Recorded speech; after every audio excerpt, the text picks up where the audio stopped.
ఎండబెట్టుకుంటే వణికితో అంతా ఉన్నప్పుడే తిని తాగిపోక జీవితం ఎంజాయ్ చేయి, ఆనందించు అనేవారు కొందరు మూర్ఖులు ఉంటారు. వారి మాటలకు ప్రలోభానికి లోపు అలాని ఈ ధర్మాత్మ జోలికి రాకు. నువ్వు తింటే తిను, ఎవరద్దానండి. కుక్కలా ఓ వరాహంలాగా ఓ పందిలా తిని ఎవరద్దంటున్నాడు. కానీ తినేవాడి జోలికి తినని వాడి జోలికి ధర్మ సూక్ష్మం తెలుస్తున్నారు. వారు కాదంటున్నారు, తింటలేదు. వారికి నమస్కారం చేయి, నువ్వు తిన్నానికి ఇంత పుణ్యమని వస్తారు. అలానే మీరు తినుకుంటూ తినే వారికి వెళ్ళి నమస్కారం చేసేది పాపం అయితే. వాడు తినకపోతే బతకడు, కానీ అలాంటి వాడు తినలేని వారికి, తినకుండా ఉన్న వారికి నమస్కరించాడు, అక్కడికి వస్తుంది పుణ్యం అన్నారు. అంతేగాని నేను కూడా తింటా తాగుతా తినలేని వారు ఎవరుంటారో వెతుక్కొని ఒకసారి దండం పెట్టేస్తా అంటే మహాపాపం అవుతుంది. అలా చేయద్దు, అది తప్పు.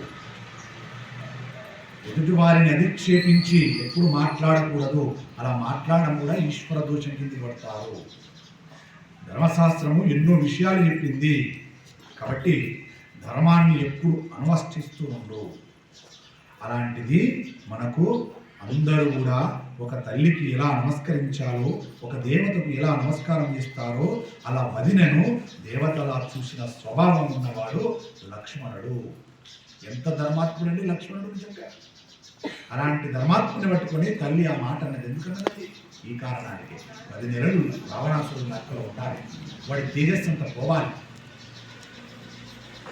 ఇప్పుడు అమ్మ కూడా అడగదు ఒకరోజు నాడు, ఏమయ్యా నేనేం పాపం చేసినా నన్ను 10 నెలలు ఉంచావయ్యా ఈ రావణాసురుని లంకలో, నాకు ఇంత క్షోభెందుకు పెట్టావయ్యా అని అమ్మ కూడా ప్రశ్నించి హక్కుంది కదా. ప్రశ్నించినప్పుడు చెప్పడానికి కారణం ఉండాలి కదా. ఆ కారణమే లక్ష్మణుడు అన్నమాట. అది పట్టుకోవాలి దయచేసి. ఊరికే ఉండదు, ప్రతి దాని వెనకాల ధర్మ సూక్ష్మం ఉంటుంది, దాన్ని పట్టుకోవాలి. నీ కన్నుకు దెబ్బ తగిలిందంటే కారణం ఉంది దాని వెనకాల. నీ వేలు గోరు పుచ్చిపోయిందంటే అర్థం దీని వెనకాల ఒక కారణం ఉంది. వేలంతా పుచ్చిపోలే, గోరు ఎందుకు పోయింది? నీ మాడ మీద వెంట్రుకలు రాలిపోతున్నాయంటే ఎందుకు వచ్చింది? ఒక్క వెంట్రుక ఎందుకు పోయింది? చేతికి 5 వేలు ఉన్నాయి, ఒక వేలికే గాయం ఎందుకు అవుతుంది? అంటే ఈ వేలు చేసిన పాపం ఉంది పూర్వజన్మలో. ఈ వేలుతో ఎవరికో అనకూడని మాట చేయకూడని తప్పు చేశావు, అందుకే ఇది దెబ్బతిన్నది. ఈ 5 వేలు దాకలేదా? ఒక్కొక్కసారి చూడండి, బండ మీద పడుతుంది, 5 వేల మీద పడుతుంది, ఒకేళ్ళకి పచ్చడైపోతుంది. ఎందుకైంది?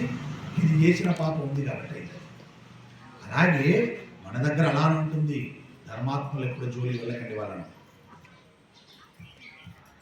ఈ మాటలు అన్న తర్వాత స్వామి హనుమ అంటున్నాడు, అమ్మా